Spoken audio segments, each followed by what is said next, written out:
you were also quite right to point out that the Kalam presupposes Craig's favoured A theory of time, which is controversial in the sense that it's not impossible, but very difficult to square easily with contemporary physics, right? That on the A theory of time, the basic temporal relations are tenses, basically. There is, was, and will be. And yet, according to the special relativity, there isn't really any complete, well, the universe isn't split up into three brackets of is, was, and will be, past, present, and future. The structure is much more complicated than that. I don't know if you've ever done any, like, ever looked at relativistic physics in any sense, but you... Only a little, not too much. So you can talk about there being, so given any particular point, like the exact point of here and now, say pick some infinitesimal point in space-time, right? There's, you can talk about the causal future and the causal past of this point event, which is, so causal future would be anywhere which is reachable by the speed of light from this point, right? So if I travel in any direction with the speed of light, so if it takes me, I don't know, 7 minutes to get to the sun or something, right? Then the sun is in the causal future of this point event only in 7 minutes time, right? So the sun right now is outside the causal future of this point event.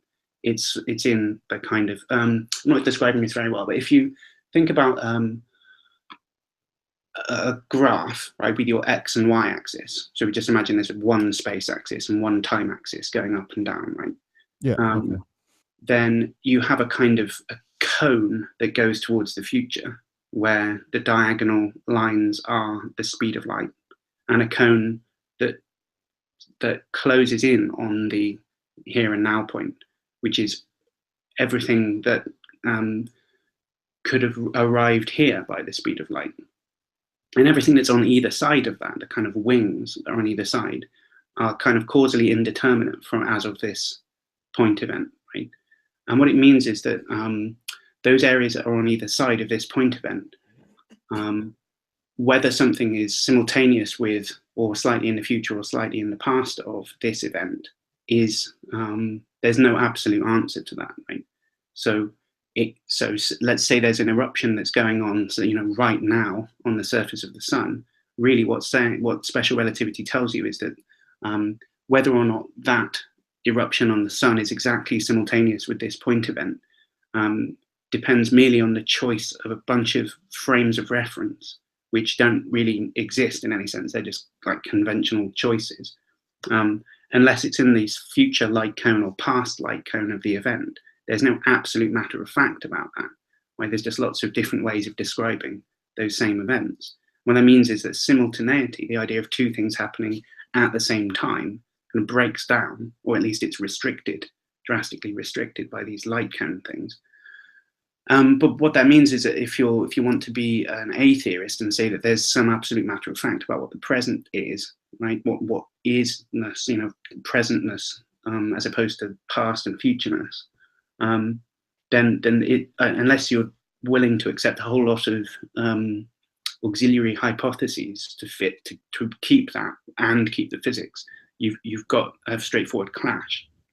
So Craig's Kalam cosmological argument relies on this troublesome A theory of time, and maybe you can recast the argument in terms of the B theory, which doesn't take tenses to be basic aspects of reality, but it's not clear that can happen. At least it's not a lot more theoretically difficult to do that. You need a lot more, as I said, uncomfortable auxiliary hypotheses.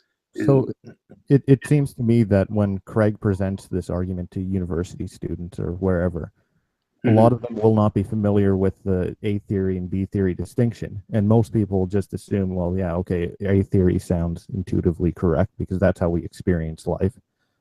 So they'll just pick up on it. But it seems to me if he's not talking about that, he's obscuring a lot of the complexities of his actual argument. Would you agree with that? I think I've seen him address the point when it's been brought up. So, and I think he has argued for the A theory in print. I mean, he has a book about. Yeah, he has a book on time. Yeah, right. His first book, I think. So I don't think he's hiding this fact, right? But it's not like, so what you want out of an argument is that it's, or at least what Craig wants to have with these types of arguments, is that the premises are uncontroversial and the conclusion gets you towards believing in God or something. But the premises are not as uncontroversial as simply saying, well, everything which begins to exist has a cause or something. Once you look at it in more detail, you have to accept a rather controversial theory of, well, yeah, he wants to push this unpopular theory, the A theory. It's not popular with philosophers anyway. I mean, it's intuitive with a kind of average person on the street.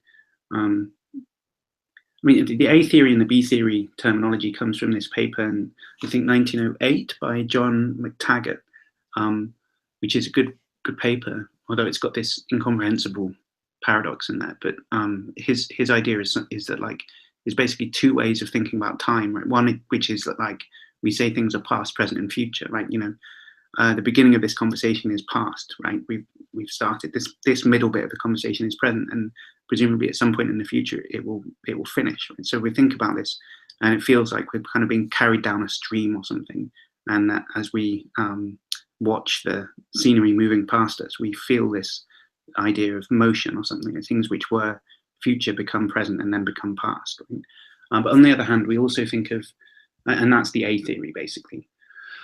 But on the other hand, we also think of things equally intuitively, it seems to me. We also think of things in terms of earlier than and later than, right? So I'll say, and you know, the very same events, right? But if I say something like World War I was earlier than World War II, right, and World War II was later than World War I, those facts, earlier than and later than facts, don't depend on, you know, they don't change, right? Okay, of course, but World War I was future, then it was present, and then now it's past, right? But it's being earlier than World War II doesn't change. That's just a fact, right?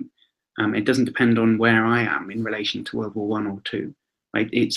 One's earlier than the other's later than the first one, and that fact is just static and fixed.